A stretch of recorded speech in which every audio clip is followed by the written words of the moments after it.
Aarav. रिवॉन for revenge एक काल्पनिक कथा है। इस कहानी में प्रस्तुत सभी पात्र, घटनाएं और स्थान पूरी तरह से लेखक की कल्पना का परिणाम है, किसी भी वास्तविक घटना, व्यक्ति, जाति, संस्कृति या समाज से जुड़ी हुई नहीं है। इस कहानी का उद्देश्य केवल मनोरंजन और शिक्षा है। हम किसी भी प्रकार की धार्मिक, सांस्कृतिक या सामाजिक भावनाओं को ठेस पहुंचाने का उद्देश्य नहीं रखते हैं। यदि किसी श्रोता को इस कहानी में कोई अंश अनुचित या असंगत प्रतीत हो तो कृपया इसे काल्पनिक और मनोरंजन के रूप में ले। इस कहानी का श्रेय पूरी तरह से लेखक को जाता है। कहानी प्रस्तुति में हमारा एक भी श्रेय नहीं है, हम बस कहानी को आवाज देते हैं। अब आगे। सर हरीश मुस्कुराए और बोले, आप निश्चिंत रहिए। ये बूढ़ा स्वाभाविक रूप से ये बात जानता है। पहले कानुओं को जोरदार मुक्का मारने के बाद मुझे विश्वास है कि अब वो किसी भी तरह से कोई कदम उठाने की हिम्मत नहीं करेगा। कम से कम उसकी पूरी ताकत बहाल होने से पहले हम सुरक्षित रहेंगे। आरव ने आश्चर्य से कहा, उसकी शक्ति पहले ही ऐसे लोक में पहुंच चुकी है, क्या वो अभी तक पूरी तरह से ठीक नहीं हुई है? सर हरीश ने भावुकता के उतार चढ़ाव के साथ कहा, एक सच्ची स्वर्गीय शैतान देवता की शक्ति मूल देवता क्षेत्र के अनुरूप होती है। वर्तमान देवता दाव गायब है, फिर भी इस तरह के अस्तित्व में उनकी शक्ति वो कैसे हो सकती है जिसकी हम साधारण मनुष्य कल्पना कर सकते हैं? मेरे विचार से उसकी वर्तमान शक्ति भी अभी अभी लगभग 70% तक ही पहुंची है। पूरी तरह से ठीक होने में अभी भी कुछ दूरी है। पूरी शक्ति के साथ भले ही वह देवता क्षेत्र शक्ति के साथ नहीं फुट पाएगा, लेकिन इस थानुनी की घटती युग में उसकी शक्ति कुछ ऐसा नहीं होगी जो दिव्य राजाओं को भी नजर डाल सके। वरिष्ठ हरीश, आपका वर्तमान लोक क्या है? उन्होंने उत्सुकता से पूछा। उस महान युद्ध से पहले वो कोमा में थे और उन्होंने इसे अपनी आंखों से नहीं देखा था, लेकिन हरीश के लिए स्वर्गीय शैतान देवता कानुओं को उनके जर्जर शरीर से पराजित कर पाना, देवता दाओं के नियमों के प्रति उनकी पकड़ शायद पहले ही अकल्पनीय स्तर पर पहुंच चुकी थी। हरीश हल्के से मुस्कुराए और बोले, अगर इसे कानुओं के साथ तुलना किया जाए, दिव्य राजाओं से ऊपर समझा जाए और देवता दाओं के लोकों के अनुसार विभेदित किया जाए, तो मुझे अभी स्वर्ग झलक देवता क्षेत्र में होना चाहिए था। बात बस यह है कि स्वर्गीय काकून की अभाव है। कानून 60 से 70% शक्ति के साथ स्वर्ग झलक देवता क्षेत्र शक्ति को व्यक्त कर सकता है। अगर वो पूरे 100% शक्ति हासिल कर ले तो देवता दांव पुनः आ जाए तो वो तुरंत मूल देवता क्षेत्र में पहुंच जाएगा। जब आरव ने सुना तो उसने ठंडी सांस ली। देवता दांव 3 महान क्षेत्र, ग्रोटो प्रोफाउंड देवता क्षेत्र, स्वर्ग झलक देवता क्षेत्र और मूल देवता क्षेत्र। ऋषि ने वास्तव में देवता दांव कानूनों को स्वर्ग की अनुभूति देवता क्षेत्र के साथ अर्ध देवता क्षेत्र के रूप में समझा। ये प्रतिभा सुनने में ही भयावह थी। आरव वर्तमान में देवता दांव कानूनों को समझ रहा था और इसमें शामिल कठिनाइयों को जानता था। इसके अलावा स्काइडिस्टन ने पहले कहा था, देवता दांव के प्रत्येक प्रमुख क्षेत्र के बीच असमानता सार्क्यूई क्षेत्र से देवता क्षेत्र तक खेती करने से भी अधिक कठिन थी। देवता दांव साधना क्षेत्र के समर्थन के बिना देवता दांव कानूनों को समझना दोगुना कठिन था। लेकिन हरीश ने वास्तव में अपनी स्वयं की समझने की क्षमता पर भरोसा किया और इतनी सीमा तक देवता दांव कानूनों को जबरदस्ती समझा। इसे बस इस प्रकार मूल्यांकित किया जा सकता है, चमत्कार। सीनियर वाकई बहुत जबरदस्त है। आरव उनकी तारीफ करता है। आरव ने दिल से कहा, इन 1 लाख सालों में शायद सिर्फ हरीश ही ऐसे दायरे के देवता दांव नियमों को समझ पाया होगा, है ना? बस अफसोस की बात है कि उसका शरीर इस समय जर्जर था, वरना कानुओं के घमंडी होने का क्या मौका होता? आरव अभी विचारों में खोया हुआ था कि अचानक उसे पता चला कि हरीश और राबेश डी हिले नहीं। उसने सिर उठाकर देखा तो पाया कि दोनों लोग उसे अजीब नजरों से देख रहे थे। वो उत्सुकता से पूछने से खुद को रोक नहीं पाया। 2 सीनियर। राबेश डी ने हंसते हुए डांटा, तुम बदमाश, जानबूझकर लोगों को परेशान कर रहे हो, है ना? सच में राक्षसी प्रतिभा की बात करें तो शायद इस दिव्य क्षेत्र में कोई भी तुम्हारी बराबरी नहीं कर सकता, है ना? हरीश मुस्कुराया और बोला, यह बूढ़ा व्यक्ति पहले ही कई हजारों सालों से साधना कर रहा है, लेकिन आप तो सिर्फ 30 सालों से ही युद्ध पथ पर पूरी तरह से डूबे हुए हैं और आपकी शक्ति पहले से ही स्वर्ग स्थिरीकरण दिव्य राजाओं के बराबर है। प्रतिभा में प्रतिस्पर्धा करने के लिए यह बूढ़ा व्यक्ति शायद आपके जूते उठाने के भी लायक नहीं है। आरव दंग रह गया और खुद पर काबू न रखते हुए तुरंत हंस पड़ा और बोला, 2 वरिष्ठ बहुत दयालु है। आरव का मतलब ये नहीं है, बस स्वर्ग झलक देवता क्षेत्र आरव की पहुंच से बहुत दूर है। हो, क्या यह बूढ़ा व्यक्ति अभी आपको नहीं जानता? राबेश डी ने मुस्कुराते हुए कहा। लेकिन इस समय हरीश के चेहरे पर गंभीरता आ गई और उसने मुंह खोलकर कहा, आरव, क्या आप गॉडफॉल माउंटेन श्रृंखला जाने की योजना बना रहे हैं? आरव स्तब्ध रह गया। उसे उम्मीद नहीं थी कि हरीश को वास्तव में इस बारे में पता भी होगा। आरव के हाव भाव देखकर हरीश मुस्कुराया और समझाया, मत भूलना, इस बूढ़े ने ही अंतरिक्ष मीनार बनवाई थी। आरव ने हैरानी से कहा, क्या यह सच है कि सीनियर सचमुच स्वर्ग के रहस्यों को जानने में सक्षम है? हरीश मुस्कुराया और उस समय की घटनाओं का वर्णन किया। पता चला कि उस समय हरीश और स्वर्गीय शैतान देवता कानुओं का सर्वोच्च महायुद्ध पूरे 9 दिन और रातों तक लड़ा गया था। ये युद्ध सचमुच तब तक लड़ा गया जब तक कि आकाश फट न गया और पृथ्वी फट न गई। अंततः दोनों पक्षों को भारी क्षति हुई, लेकिन इस युद्ध के अंत में हरीश और स्वर्गीय शैतान देवता ने स्वर्गीय दांव को सक्रिय कर दिया और उन्हें वास्तव में थोड़ी समझ का अनुभव हुआ। तब से हरीश और स्वर्गीय शैतान देवता दोनों में वास्तव में स्वर्ग के रहस्यों को जानने की क्षमता थी। स्वर्गीय शैतान देवता कानुओं कई बार दमित हुए और उनकी शक्ति पहले तो पूरी तरह से बहाल नहीं हुई। हरीश के साथ इस युद्ध में उनकी जीवन शक्ति को भी भारी क्षति पहुंची और वे कई हजार वर्षों तक निद्रा में रहे और हरीश को भी गंभीर चोटें आईं। उसने स्वर्ग के रहस्यों का हिसाब लगाया, इसलिए वो अंतहीन दुनिया में भाग गया और अंतरिक्ष मीनार की विरासत को पीछे छोड़ दिया। फिर खुद गॉडफॉल पर्वत श्रृंखला में प्रवेश किया। हरीश ने स्वर्ग के रहस्यों की पड़ताल की और हिसाब लगाया कि उसके बचने का रास्ता इसी गॉडफॉल पर्वत श्रृंखला में है। गॉडफॉल पर्वत श्रृंखला में हरीश की एक आकस्मिक मुलाकात हुई और अंततः उसका दुर्बल अस्तित्व अब तक जारी रहा। बाद में उसने हिसाब लगाया कि स्वर्गीय शैतान देवता अस्तित्व में आने वाले हैं, इसलिए उसने भी गॉडफॉल पर्वत श्रृंखला छोड़ने का फैसला किया ताकि नई भाग्य की पुत्र की तलाश कर सके। लेकिन इस बार स्वर्गीय शैतान देवता समझदार हो गया। इसके अलावा उसके पास भी स्वर्ग के रहस्यों को जानने की क्षमता थी, इसलिए दोनों लोगों ने अंधेरे में शक्तियों का मुकाबला करना शुरू कर दिया, जो आज तक जारी है। आरव ने जब सुना तो वो भी लगातार आहें भरता रहा। 50,000 साल तक चले इस टकराव का अंतिम पड़ाव उस पर ही पड़ा। हरीश जानता था कि वो स्वर्गीय शैतान देवता का विरोध करने में पहले से ही शक्तिहीन था। उसने अस्तित्व में आने का फैसला सिर्फ आरव की यात्रा के एक पड़ाव की रक्षा के लिए किया था। ये उपकार बहुत बड़ा कहा जा सकता है। अगर हरीश ने 50,000 साल तक मामूली जिंदगी न जी होती तो आरव कई दिन पहले ही कानुओं के हाथों मर चुका होता। तब दिव्य क्षेत्र में कानुओं के कदमों को कोई नहीं रोक पाता। तो क्या सीनियर ये अनुमान लगा सकता है कि मेरी ये यात्रा सफल होगी या नहीं? आरव ने कहा। गॉडफॉल पर्वत श्रृंखला में प्रवेश करने के बारे में आरव के मन में भी कोई भरोसा नहीं था। गॉडफॉल पर्वत श्रृंखला के अंदर अवसर तो बहुत थे, लेकिन खतरे भी बहुत थे। गॉडफॉल पर्वत श्रृंखला में मारे गए शक्तिशाली लोगों की संख्या इतनी ज्यादा थी कि उन्हें गिनाना मुश्किल था। लेकिन कुंभ दिव्य वन गॉडफॉल पर्वत श्रृंखला की गहराई में था। चाहे वो उसे पा सके या नहीं, रास्ते में आने वाले खतरे उसके लिए घुटन पैदा करने के लिए काफी थे। इस समय स्वर्ग के रहस्यों को जानने में सक्षम किसी व्यक्ति के सामने होने के कारण आरव के पास शुभ शुभ के बारे में न पूछने का कोई कारण नहीं था। लेकिन हरीश ये सुनकर कड़वी मुस्कान के साथ बोला, तुम्हारे भाग्य के बारे में मैं बस थोड़ा सा ही समझ पा रहा हूं। कनुओं भी ऐसा ही है, वरना उसे तुमसे निपटने के लिए इतनी परेशानी नहीं उठानी पड़ती। इसके अलावा तुम्हारी ये यात्रा स्वर्गीय दांवों को चुनौती देने वाली है। इसका अनुमान लगाना तो और भी मुश्किल है। ये यात्रा चाहे शुभ हो या अशुभ, भविष्यवाणी करना मुश्किल है। आरव से जुड़ी हर बात का हरीश और कनुओं दोनों पूरी तरह से अंदाजा नहीं लगा पा रहे थे। 10 महान दिव्य राजाओं की रैंकिंग के बारे में हरीश ने इसे भी दूसरों के जरिए निर्धारित किया। आरव की ताकत का अंदाजा बिल्कुल नहीं लगाया जा सकता था। उन्होंने आरव को चौथा स्थान दिया, लेकिन आरव ने स्वर्ग स्थिरीकरण दिव्य राजा को लगभग हरा ही दिया। ये आरव की अनिश्चितता थी। आरव निराश होने से खुद को नहीं रोक पाया, लेकिन इस यात्रा की सफलता या असफलता को लेकर उसके मन में एक और छिपी हुई चिंता थी। आरव, ये यात्रा बहुत जोखिम भरी है। बेहतर होगा कि तुम ड्रैगन कुल में ही रहो और कड़ी मेहनत करो। भाई हरीश के पास 30 साल का समय है। अभी उसने कानुओं को डरा दिया। मुझे लगता है कि वो भी लापरवाही से काम करने की हिम्मत नहीं करेगा। ये समय तुम्हारे लिए देवता दांव के नियमों को समझने के लिए पर्याप्त है, राबेश डी ने आग्रह किया। हरीश भी शुभ या अशुभ का अनुमान नहीं लगा सकता था। इससे पता चलता था कि आरव की यात्रा का जोखिम बहुत ज्यादा था। गॉडफॉल पर्वत श्रृंखला के अंदर हर चीज घटित होने की संभावना थी, भले ही तुम स्वर्ग के आदेश के पुत्र ही क्यों न हो। लेकिन आरव ने अपना सिर हिलाया और कहा, अगर कोई संभावना है तो बेशक मैं ये जोखिम नहीं उठाना चाहता, लेकिन अब जब बात यहां तक पहुंच गई है तो मुझे गॉडफॉल पर्वत जाना ही होगा। हरीश ने भी सिर हिलाया और कहा, कानू हमें 30 साल का समय नहीं देगा।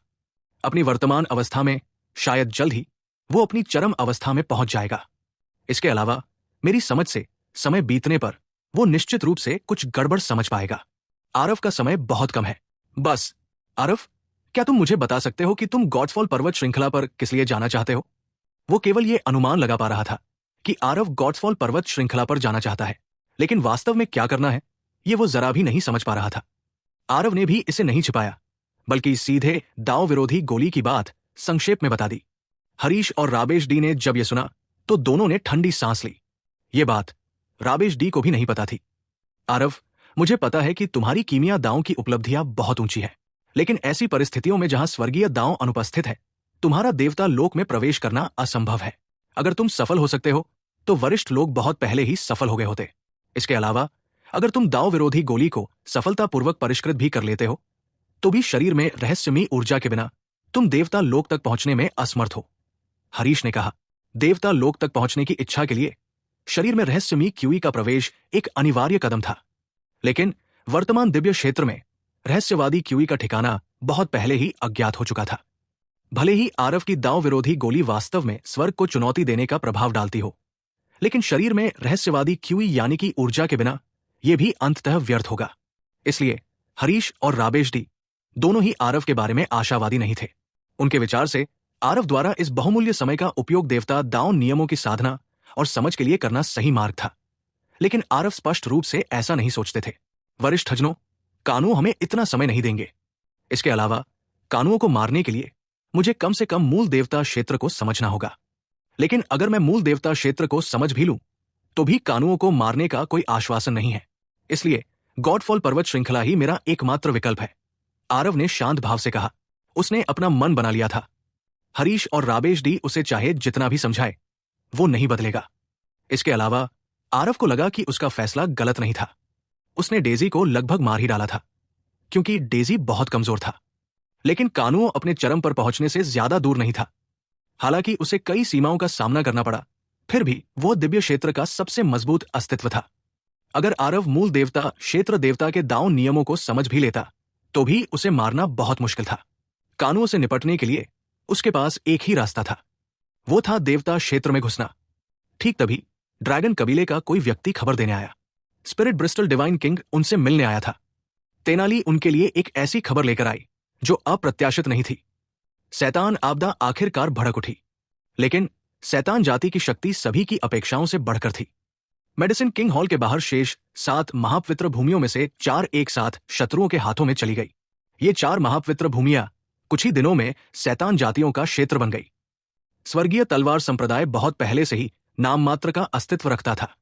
पवित्र नगर में भी अब तक कोई गतिविधि नहीं हुई थी। जो कुछ बचा था वो वास्तव में केवल एक महापवित्र भूमि थी। ये एक महापवित्र भूमि स्पष्ट रूप से पहले से ही लड़खड़ा रही थी। ये शैतान जाति की सेना का विरोध कैसे कर सकती थी? इस तरह दिव्य क्षेत्र के पास लगभग 1/3 क्षेत्र था, जो अंततः शैतान जाति के कब्जे वाला क्षेत्र बन गया। ये समाचार सुनकर सभी गहरे सदमे में थे। कानू ने आज के दिन के लिए बहुत पहले ही शतरंज के कई मोहरे दफना दिए थे। अब जब ये एक साथ फूट पड़ा तो सभी को बहुत आश्चर्य हुआ। इन 8 महान परम पवित्र भूमियों ने कमोबेश शैतान जाति के मामलों के बारे में सुना था, लेकिन शायद उन्होंने इसे दिल पर नहीं लिया। अचानक शैतान आपदा भड़क उठी और अचानक आधे से ज्यादा दिव्य क्षेत्र में एक ऐसी गति से फैल गई जैसे अचानक बिजली कड़क रही हो, जिससे कान ढकने का भी समय नहीं बचा। हालांकि दिव्य क्षेत्र में अभी भी कई गुप्त शक्तियां थी, लेकिन उनका केंद्र अभी भी 8 महान परम पवित्र भूमियों के पास था। लेकिन अब 8 महान परम पवित्र भूमियां लगभग पूरी तरह से गिर गई, जिससे दिव्य क्षेत्र के सभी योद्धा एक साथ स्तब्ध रह गए। हरीश ने आह भरी और कहा, लगता है हजारों सालों की तलवारबाजी के बाद यह बूढ़ा पूरी तरह से हार गया। मुझे उम्मीद नहीं थी कि कानून ने अपनी शक्तियों को गुप्त रूप से इतना विकसित कर लिया होगा। आरव ने उसे दिलासा दिया, सीनियर की उपलब्धियां यही नहीं है। अगर सीनियर ने हजारों सालों तक उसमें डर न भरा होता तो कानूनों को इस तरह छुप कर रहने की जरूरत ही न पड़ती। ज्यादातर संभावना यही है कि शैतान का कहर हजारों साल पहले ही भड़क चुका होता। कुछ चीजों में कोई मदद नहीं की जा सकती। अब एकमात्र योजना यह है कि शैतान जाति के हमले का विरोध कैसे किया जाए, न कि खुद को दोष दिया जाए। हरीश पहले ही अपनी उड़ान के अंत में एक तीर की तरह था। कई बातें इस बात पर निर्भर थी कि उसके पास दिल तो है, लेकिन ताकत नहीं है। स्पिरिट ब्रिस्टल डिवाइन किंग पर भरोसा करके पूरी स्थिति को संभालना मुश्किल था। आरव ने जो कहा वो सही है। भाई हरीश, अब जब बात यहां तक पहुंच गई है तो इन बातों पर बात करने से भी कोई मदद नहीं मिलेगी। बेहतर होगा कि हम इस बात पर और चर्चा करें कि हमें शैतान जाति के आक्रमण से कैसे निपटना चाहिए, राबेश डी ने कहा। हरीश ने आह भरी और कहा, इन परिस्थितियों में मेरे लिए अपना चेहरा दिखाना पहले से ही सुविधाजनक नहीं है। मुझे लगता है कि कानून भी आसानी से सामने नहीं आएगा। उसे और मुझे एक मौन सहमति बना लेनी चाहिए। पूर्ण आश्वासन मिलने से पहले इंतजार करना चाहिए और देखना चाहिए। आरव, मैं पहले से ही मानसिक और शारीरिक रूप से थक चुका हूं। रहस्यमयी द्वार के स्वामी का यह पद तुम्हें सौंपा जाएगा। आरव यह सुनकर कड़वाहट से मुस्कुराया और बोला, वरिष्ठ, आप। हरीश द्वारा अपनी जिम्मेदारियों से बचने के कृत्य के प्रति आरव खुद को असहाय महसूस कर रहा था। हरीश की वर्तमान स्थिति में अब और चेहरा दिखाना उचित नहीं था। इस युद्ध की अध्यक्षता करते हुए उसके पास इच्छा शक्ति तो थी, लेकिन शक्ति की कमी थी। हरीश मुस्कुराया और बोला, यह बूढ़ा आदमी तुम्हारे इरादे जानता है, लेकिन इस समय ऐसी स्थिति में कोई ऐसा व्यक्ति होना चाहिए जो आगे आकर मानव जाति और शैतान जाति की समग्र स्थिति की देखरेख करे। अन्यथा दोनों जातियां पानी की तरह तेजी से गिरेंगी और सैकड़ों मील तक फैल जाएंगी। शायद जल्द ही पूरा दिव्य क्षेत्र पूरी तरह से दुश्मन के कब्जे में होगा। अगर इस रहस्यमयी द्वार की जिम्मेदारी संभालने वाला कोई दूसरा व्यक्ति होता तो मैं भी तुम्हें ढूंढने नहीं आता। आरव ने गहरी सांस ली और कहा, ठीक है, अब आरव जिम्मेदारी से पीछे नहीं हटेगा। बस मुझे उम्मीद है कि भाई तेनाली इसे ज्यादा गंभीरता से नहीं लेंगे। वो जानता था कि तेनाली बहुत देर तक हरीश का पीछा करती रही, लेकिन रहस्यमयी द्वार के स्वामी हरीश ने उसे ये पद दे दिया। ये उचित और वाजिब था कि उसे तेनाली से माफी मांगनी पड़ी। तेनाली मुस्कुराई और बोली, ये तेनाली मूर्ख है और खुद को परखने के बाद इस नतीजे पर पहुंची है कि मुझमें ये बड़ी जिम्मेदारी उठाने की क्षमता नहीं है। आपके अलावा इस गुरु पद के योग्य कोई नहीं है। आरव को रहस्यमयी द्वार इस संस्था के बारे में ज्यादा समझ नहीं थी। बेशक ये सिर्फ आरव नहीं था, दिव्य क्षेत्र के ज्यादातर लोगों ने रहस्यमयी द्वार इस संस्था के बारे में कभी सुना ही नहीं था। आरव को केवल इतना पता था कि जिन लोगों के पास रहस्यवादी रैंक के टोकन थे वे बहुत ऊंचे दर्जे के प्रतीत होते थे। लेकिन जब आरव ने अपने सामने 5 लोगों को देखा तो वो तुरंत स्तब्ध रह गया। स्पिरिट ब्रिस्टल डिवाइन किंग, आत्मा मार्शल दिव्य राजा, सुकुमार, स्वर्गीय पुस्तक दिव्य राजा, मुकुर, वॉइड डिस्टेंस दिव्य राजा, कांटीलाल और प्रोफाउंड विंड दिव्य राजा, धीरज। ये 5 लोग वास्तव में रहस्यमयी द्वार के 5 महान रहस्यवादी स्वामी थे। 10 महान दिव्य राजाओं में से आधे वास्तव में हरीश के आदमी थे। कहा जा सकता है कि ये ताकत वस्तुतः दिव्य क्षेत्र के आधे हिस्से पर कब्जा कर लेती है। आरव को खुद भी ये उम्मीद नहीं थी कि ये 5 महान दिव्य राजा वास्तव में एक दिन उनके अधीनस्थ बन जाएंगे। 5 महान दिव्य राजाओं के अलावा रहस्यमयी द्वार की सेनाएं भी आरव की कल्पना से कहीं अधिक बड़ी थी। हरीश द्वारा तैयार किए गए शिखर शून्य रहस्यवादी शक्तियों की संख्या ही कई दर्जन थी। प्रारंभिक चरण के शून्य रहस्यवादी और दिव्य राजा क्षेत्र विशेषज्ञों की बात करें तो उनकी संख्या गिनती से भी ज्यादा थी। हालांकि ये संख्या शैतान जाति की तुलना में कहीं ज्यादा खराब थी, फिर भी इसने आरव को पहले ही बहुत हैरान कर दिया था। ऐसा लग रहा था जैसे हरीश ने आज के दिन के लिए वाकई बहुत तैयारी की थी। बात बस इतनी थी कि हरीश ने हजारों सालों की कड़ी मेहनत से इतने सारे शक्तियों को पाला था। उन्होंने बिना पलक झपकाए उसे रहस्यमयी द्वार यानी कि रहस्यवादी द्वार दे दिया। यह व्यवहार वाकई काबिले तारीफ था। तुम लोग मुझसे इतनी बेरमी से छिपते रहे। आरव कड़वाहट से मुस्कुराया और अपना सिर हिलाते हुए बोला, हूँ, तुम्हें इतनी जल्दी बताना भी बेकार है। अब तुम्हें जानने में भी देर नहीं हुई है, लेकिन अब हमें तुम्हें गुरु भी कहना होगा। इस सुकुमार ने कभी सोचा भी नहीं होगा कि तुम्हारे उत्थान की गति वास्तव में इतनी तेज होगी। आत्मा मार्शल दिव्य राजा सुकुमार ने हंसते हुए कहा। आरव स्वाभाविक रूप से इन 5 लोगों को जानते थे। सबसे अच्छे संबंध स्पिरिट ब्रिस्टल डिवाइन किंग और आत्मा मार्शल दिव्य राजा सुकुमार के थे। आरव मुस्कुराए और बोले, पिछली बार की बात, फिर भी भाई सुकुमार का शुक्रिया अदा करना होगा। आरव जिस बात की बात कर रहे थे वो लाल तालाब पवित्र भूमि की बात थी। बस मेरे हाथ उठाने की बात है, सुकुमार ने शांत भाव से कहा। थोड़ी देर की हल्की फुल्की बातचीत के बाद आरव के चेहरे पर गंभीरता आ गई और उन्होंने कहा, मेरे बड़े भाइयों, दिव्य क्षेत्र पर अब बड़ी विपत्तियां पड़ी है। चूंकि ये गुरु के इस पद पर आसीन हुआ है, इसलिए मुझे भविष्य में सहायता के लिए बड़े भाइयों की ओर अधिक देखना होगा। इस समय दिव्य क्षेत्र पर विपत्तियां पड़ी है। शैतान जाति का आक्रमण अजेय है। हमारे रहस्यमयी द्वार का पहला युद्ध खूबसूरती से लड़ा जाना चाहिए।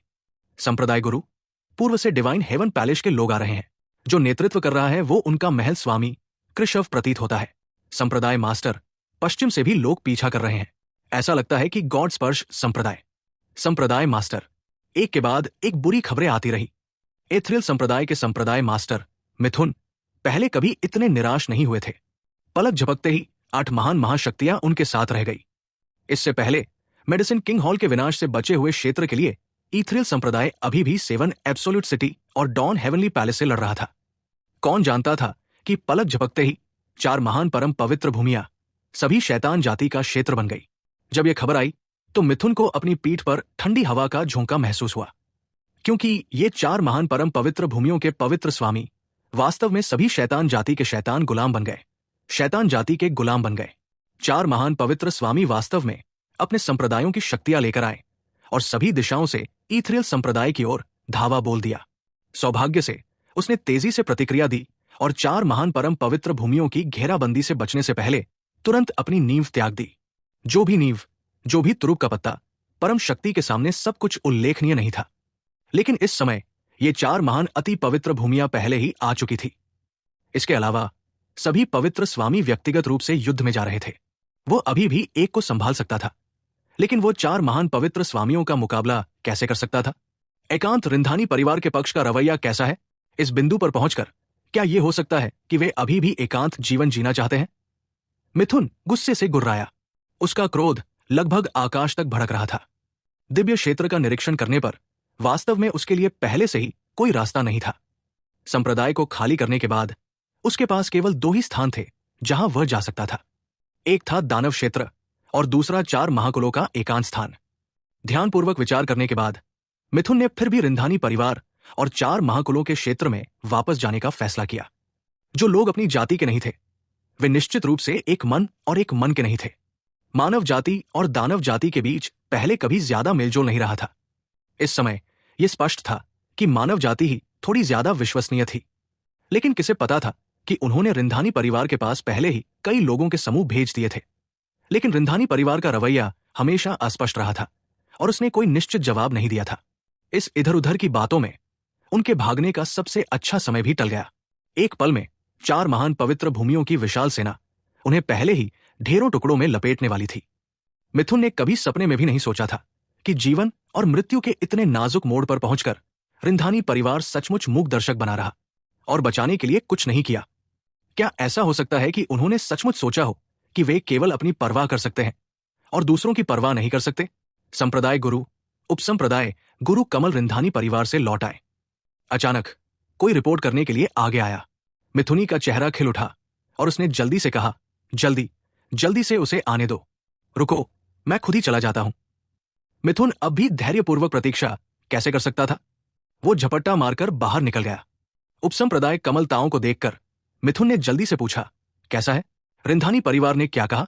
कमल के चेहरे पर बेहद भद्दा भाव था और उसने अजीब तरह से कहा, रिंधानी परिवार ने कहा है, शरण तो ठीक है, लेकिन ईथरियल संप्रदाय का नाम अब से किताबों से हटा दिया जाएगा और वो रिंधानी परिवार में विलीन हो जाएगा और रिंधानी परिवार का एक सहायक बन जाएगा।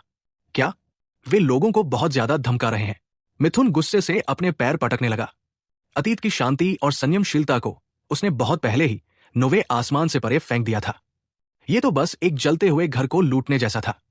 रिंधानी परिवार की शर्तों के अनुसार ईथरियल संप्रदाय की दांव शिक्षाएं यहीं से समाप्त हो जाएंगी।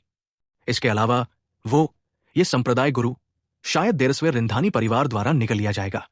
ये ख्वाहिश वाकई बहुत सोची समझी थी। अच्छा नहीं, संप्रदाय गुरु, हमारे पीछे हटने के सारे रास्ते पहले ही बंद हो चुके हैं।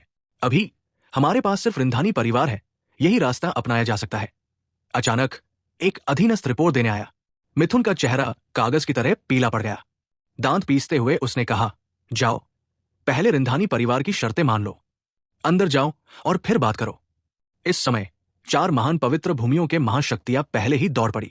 मिथुन के पास कोई विकल्प नहीं था और वो केवल लड़ते हुए ही पीछे हट सकता था। दयनीय चीखें लगातार गूंज रही थी। मिथुन के दिल से खून टपक रहा था। उसने मन ही मन सोचा, आज की विपत्ति के बीत जाने के बाद वो इस हिसाब को अच्छी तरह से चुकाने के लिए रिंधानी परिवार को जरूर ढूंढ लेगा। इस समय रिंधानी परिवार पहले से ही पूरी युद्ध संगठन में प्रतीक्षा कर रहा था। आखिरकार 4 महान परम पवित्र भूमियों के महाशक्तियां कोई मजाक नहीं थी। सिर्फ रिंधानी परिवार ही नहीं, बाकी 3 परिवारों के महाशक्तियां भी यहां एकत्रित हो गई थी। अखिल रिंधानी, ये सीट आपकी शर्तों से सहमत है। जल्दी से क्षेत्र रक्षा महान संरचना खोलो और हमें अंदर आने दो, मिथुन ने स्पष्ट स्वर में कहा। रिंधानी परिवार के मुखिया अखिल रिंधानी एक शून्य रहस्यवादी महाशक्ति थे, जिन्होंने पहले ही देवदाओं नियमों का उल्लेख कर दिया था। उन्होंने स्पष्ट स्वर में कहा, पहले आप एक स्वर्गीय दाव शपथ लें, अगर इसका उल्लंघन हुआ तो आपका ईथ्रियल संप्रदाय ऊपर से नीचे तक एक भयानक मौत मरेगा। जब मिथुन ने ये शब्द सुने तो उसके सिर में गर्म खून दौड़ गया और वो लगभग बेहोश हो गया। ये लोग वास्तव में तब तक प्रतिबद्ध नहीं होते जब तक सफलता निश्चित न हो जाए। उन्हें ईथ्रियल संप्रदाय की विरासत पर पूरा भरोसा था। इससे लोगों की जान कैसे बच रही थी? अखिल रिंधानी, तुम एक भयानक मौत मरोगे। अगर आज हमारा ईथ्रियल संप्रदाय पूरी तरह से खत्म भी हो जाए तो भी हम समग्र हितों के लिए तुम सबके सामने झुकेंगे नहीं। मैं देखना चाहता हूं कि तुम्हारा रिंधानी परिवार दिव्य क्षेत्र के मार्शल कलाकारों को कैसे जवाब देगा। मिथुन बहुत क्रोधित हो गया और मुंह से खून की बूंदें निकल आई। लेकिन अखिल रिंधानी ने ठंडी हंसी हंसते हुए कहा, तो फिर तुम्हें इसकी चिंता करने की जरूरत नहीं है। जब तुम्हारे 8 महान परम पवित्र धामों ने तुम्हारी शक्ति का अत्याचारी दुरुपयोग किया, तब तुमने हमारे महान परिवारों के बारे में कब सोचा? अब जब तुम मुश्किलों में फंस गए हो तो तुम्हें हमारी शरण लेनी आती है? हु, इतनी अच्छी बात कैसे हो सकती है? मिथुन दांत पीसते हुए चिल्लाया, ईथ्रियल संप्रदाय के शिष्यों, सुनो। रिंधानी परिवार अमानवीय और अन्यायी है, कुएं में पत्थर फेंकता है और जब दूसरे संकट में होते हैं तब चुपचाप खड़ा रहता है। आज हम उनके द्वारों के सामने मरते दम तक लड़ेंगे और अपनी मृत आत्माओं से उन्हें भयानक मौत का श्राप देंगे। ईथ्रियल संप्रदाय की विशाल सेना इस समय एक गतिरोध में फंस गई। उनमें से हर एक दुश्मन के प्रति एक समान घृणा से बंध गया। इस दुनिया में अब उनके लिए शरण लेने की कोई जगह नहीं बची थी। ऐसा लग रहा था कि मौत से लड़ने के अलावा इस एक रास्ते पर उनके पास पहले से ही कोई रास्ता नहीं था। लड़ो, लड़ो, लड़ो। एक फंसा हुआ जानवर भी इतनी जोरदार लड़ाई लड़ेगा, इंसान तो क्या? ईथ्रियल संप्रदाय के सभी शक्तिशाली हथियार एक क्रूर आभा के साथ उमड़ पड़े और वास्तव में वापस मारे गए। हा, मिथुन, मैं तुमसे आग्रह करता हूं कि बिना किसी प्रतिरोध के आत्मसमर्पण कर दो और भगवान के शैतान के दास बन जाओ। भगवान शैतान भगवान तुम्हें अनगिनत लाभ देंगे। डाउन हेवन पैलेस के महल स्वामी कृषव ने जोर से हंसते हुए कहा, मिथुन, अब भी तुम पश्चाताप कर सकते हो और बच सकते हो। जिवेल संप्रदाय के संप्रदाय गुरु ने कहा। मिथुन के चेहरे पर लगातार चमक आ रही थी। वो अपने सामने इस दृश्य को देखकर विस्मय से स्तब्ध था। ये लोग सचमुच बहुत नीचे गिर गए थे। वो इस तरह की चलती फिरती लाश नहीं बनना चाहता था जिसका मन और शरीर सब गुलाम हो। ऐसा बनकर वो मरना ही पसंद करेगा। मार डालो। मिथुन ने जरा भी संकोच नहीं किया, तुरंत आगे बढ़ गया। लेकिन जैसे ही उन दोनों के बीच मुकाबला हुआ, मिथुन को कुछ गड़बड़ का एहसास हुआ। उसका प्रतिद्वंद्वी कृषव था, लेकिन कृषव की शक्ति पहले से कहीं ज्यादा प्रबल थी। उसकी वर्तमान शक्ति शायद 10 महान दिव्य राजाओं से भी कम नहीं थी। धमाक! कृषव ने अपना हाथ उठाया और हथेली से सीधा मिथुन को मारा। हाँ, चींटी, देखा? अगर तुम अभी भगवान सनातन के आगे समर्पण कर दो तो मैं तुम्हें अभी भी एक मौका दे सकता हूं। कृषव ने जोरदार हंसी के साथ कहा। मजबूत हंसी। मिथुन ने दांत पीसते हुए कहा, तुम सपने देखते रहो, मुझे अपने जैसा बनाओ, मैं तो मरना ही पसंद करूंगा। कृषव की आंखों में जरा भी दया नहीं थी। उसने उदासीनता से कहा, चूंकि ऐसा ही है तो तुम अभी जाकर मर सकते हो। बात खत्म करते ही कृषव की हथेली नीचे गिर गई। मिथुन ने आंखें बंद कर ली। दर्द से मौत का इंतजार कर रहा था, लेकिन यह हथेली जमीन पर उतरने में बहुत देर कर रही थी। जब उसने देखने के लिए आंखें खोली तो उसके चेहरे पर एक अजीब सा आनंद झलक रहा था। वॉइड डिस्टेंस दिव्य राजा कांटीलाल, प्रोफाउंड विंड दिव्य राजा धीरज। मिथुन ने कभी सपने में भी नहीं सोचा था कि ये 2 महान दिव्य राजा वास्तव में अंतिम समय पर उतरेंगे और अपने ईथ्रियल संप्रदाय को बचाएंगे। मिथुन, तुम बुरे नहीं हो, थोड़ा दम है, प्रोफाउंड विंड दिव्य राजा ने कहा। मिथुन बहुत स्पष्टवादी थे और उन्होंने कहा, मुझे उनके जैसा बनने दो, बल्कि मैं मर जाऊंगा। ठीक है, उनमें से कुछ को हम पर छोड़ दो, बाकी तुम्हें कोई समस्या नहीं होनी चाहिए, है ना? वॉइड डिस्टेंस दिव्य राजा कांटीलाल ने अपना मुंह खोला और कहा। मिथुन का चेहरा खराब हो गया और उसने कहा, बेशक कोई समस्या नहीं है। पीछे मुड़कर मिथुन भीड़ में घुस गया। हे प्रोफाउंड विंड दिव्य राजा धीरज, वॉइड डिस्टेंस दिव्य राजा कांटीलाल, अगर यह पहले होता तो हम तुम लोगों को उकसाने की हिम्मत नहीं करते, लेकिन अब तुम लोग क्या मायने रखते हो? कृषव बेपरवाही से बोला, हम क्या मायने रखते हैं ये तुम्हें बहुत जल्द पता चल जाएगा। वॉइड डिस्टेंस दिव्य राजा कांटीलाल की उदासीन आवाज गूंजी। उसकी आकृति अचानक गायब हो गई। वॉइड डिस्टेंस दिव्य राजा कांटीलाल की स्थानिक नियमों की समझ बेहद गहरी थी। एक निश्चित दायरे में वो अपनी इच्छानुसार अंतरिक्ष में घूम सकता था, इसलिए उसे वॉइड डिस्टेंस के रूप में जाना जाता था। एक हद तक वो आरव की महान टेलीपोर्टेशन कला से बहुत मिलता जुलता था, लेकिन सिर्फ गति तकनीक की बात करें तो वो आरव से भी ज्यादा शक्तिशाली था। जब चारों महान टाइटन्स ने यह दृश्य देखा तो उनकी पुतलियां अनायास ही सिकुड़ गई और वे सहज रूप से सतर्क हो गए। मैं अभी भी हूं, सिर्फ उससे बचने की चिंता मत करो। प्रोफाउंड विंड दिव्य राजा धीरज मंद मंद मुस्कुराए, मानो कहीं से एक तूफान उठ रहा हो। एक के बाद एक ब्लेड जैसी तेज हवाएं चारों लोगों की ओर बढ़ी। चारों लोग भी शक्तिशाली थे, प्रत्येक अपनी दिव्य क्षमताओं का प्रदर्शन कर रहा था और वास्तव में दो महान दिव्य राजाओं के साथ संघर्ष में उलझ गए। यद्यपि दो महान दिव्य राजा भी शामिल हुए, फिर भी अंत में ईथ्रियल संप्रदाय संख्या में बहुत कम रह गया। उनमें दुश्मन को मार गिराने की इच्छा शक्ति तो थी, लेकिन उनकी संख्या गंभीर रूप से कम थी। कुछ समय के लिए हताहतों की संख्या बहुत ज्यादा थी। ठीक इसी समय दूर से कई सौ आकृतियां आई। उनकी गति बहुत तेज थी और वे बहुत तेजी से सामूहिक युद्ध में शामिल हो गई।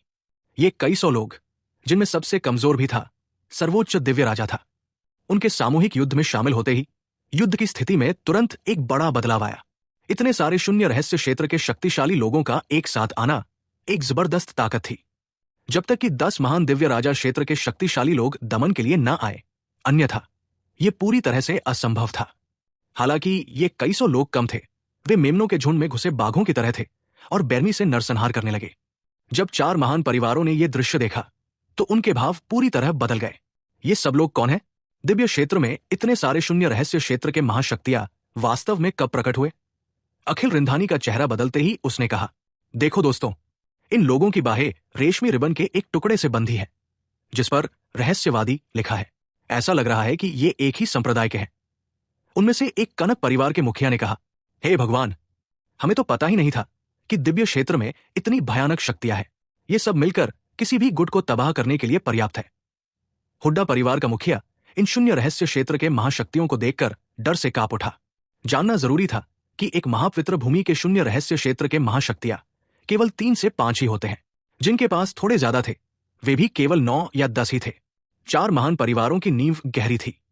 प्रत्येक परिवार के पास भी केवल 11 या 12 शून्य रहस्यवादी शक्तियां थी, लेकिन उनकी आंखों के सामने इस रहस्यमय गुट के पास वास्तव में सैकड़ों शून्य रहस्यवादी शक्तियां थी। ये तो हद हो गई। भाई अखिल, मुझे लगता है कि अब हम पहाड़ी की चोटी से 2 बाघों की लड़ाई नहीं देख सकते। मेरे विचार से इन शून्य रहस्यवादी शक्तियों को वास्तव में पैदल सैनिकों की तरह आदेश दिया जा रहा है। निश्चित रूप से उनके पीछे और भी शक्तिशाली शक्तियां हैं। अगर हम अभी भी हाथ पर हाथ धरे देखते रहें तो ये गारंटी देना मुश्किल है कि ये रहस्यमय गुट हमारे 4 महान परिवारों से परेशान नहीं होगा। अब्राहम परिवार के मुखिया ने भौहें सिकोड़ते हुए कहा। अखिल रिंधानी ने सिर हिलाया और ऊंची आवाज में कहा, सेना खोलो, दुश्मन से मिलो। रहस्यमयी द्वार की शक्तिशाली शक्तियों से चारों महापरिवार अचंभित रह गए और अब अपने कछुए के खोल में छिपने की हिम्मत नहीं जुटा पाए और तुरंत बाहर निकल आए।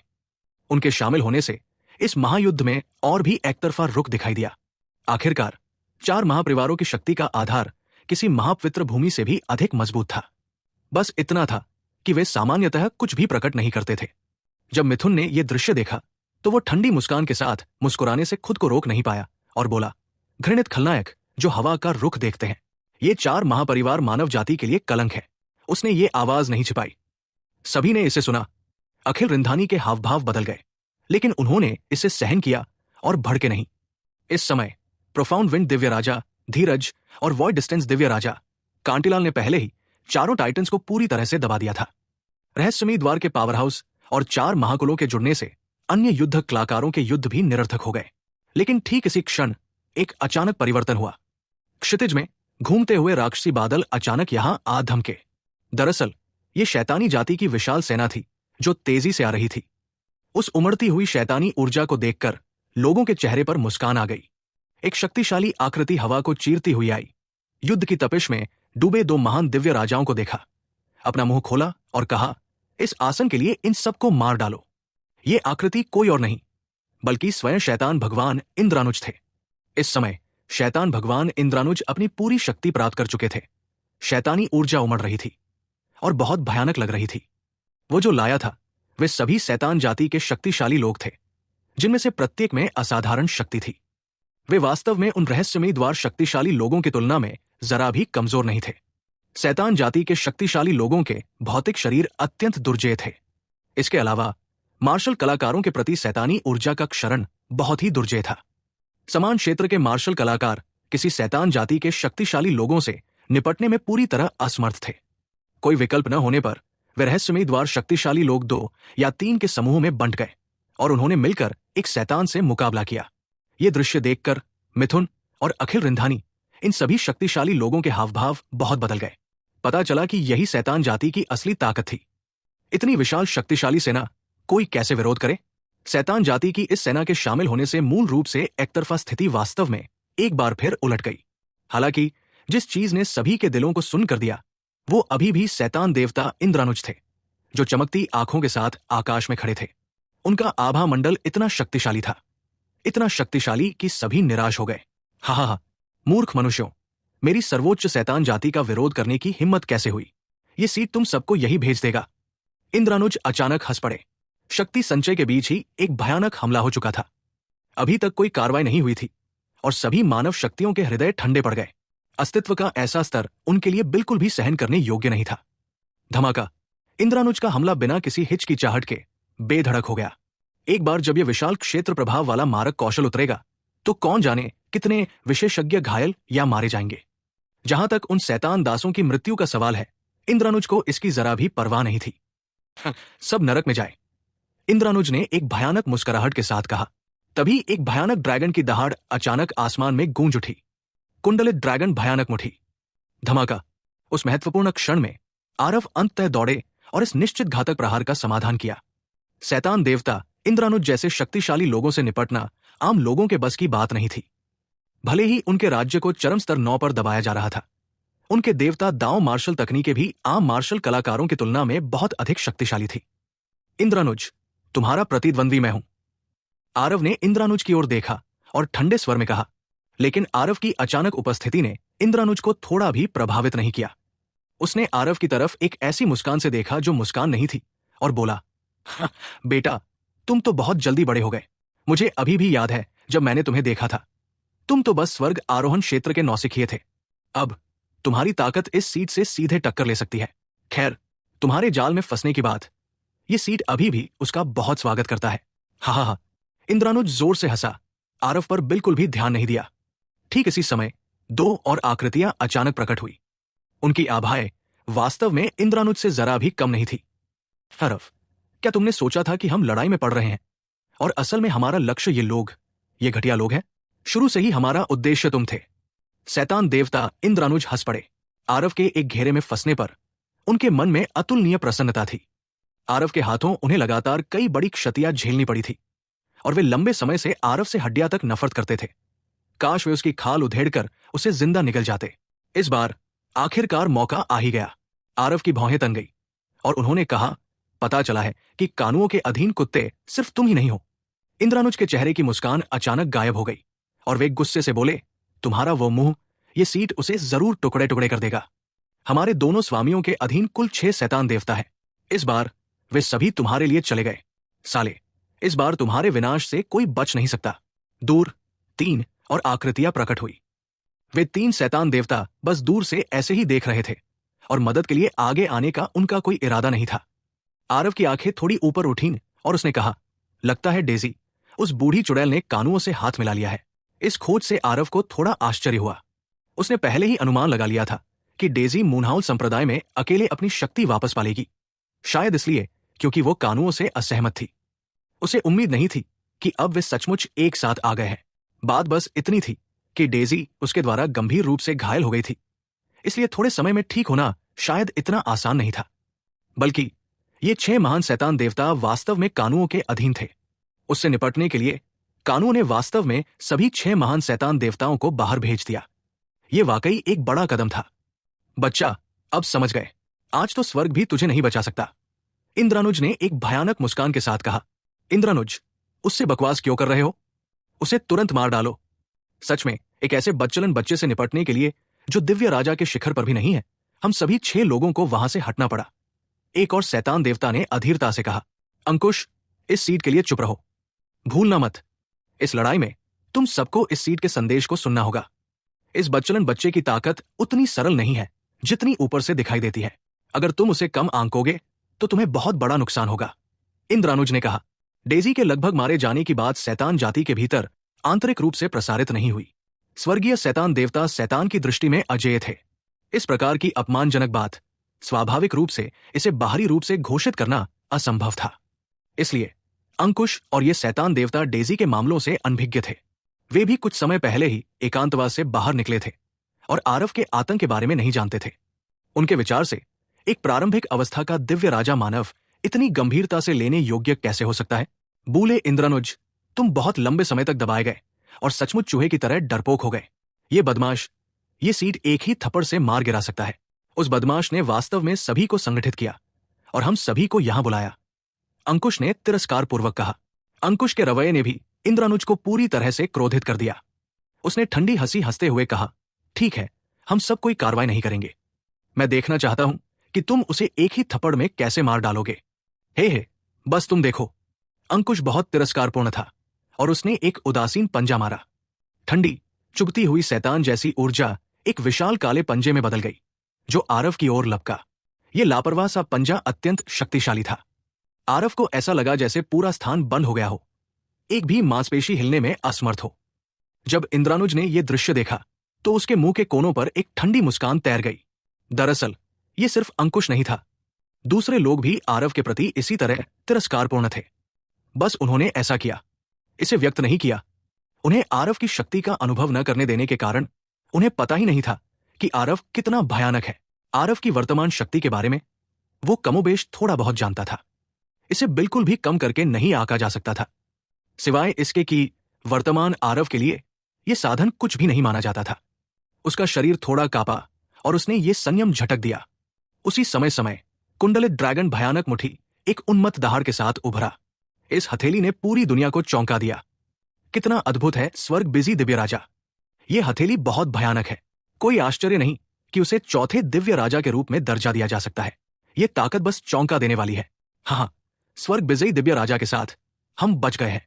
ईथरियल संप्रदाय के शक्तिशाली योद्धाओं का आत्मविश्वास तुरंत बढ़ गया जब उन्होंने इस अविश्वसनीय रूप से शक्तिशाली हथेली को देखा।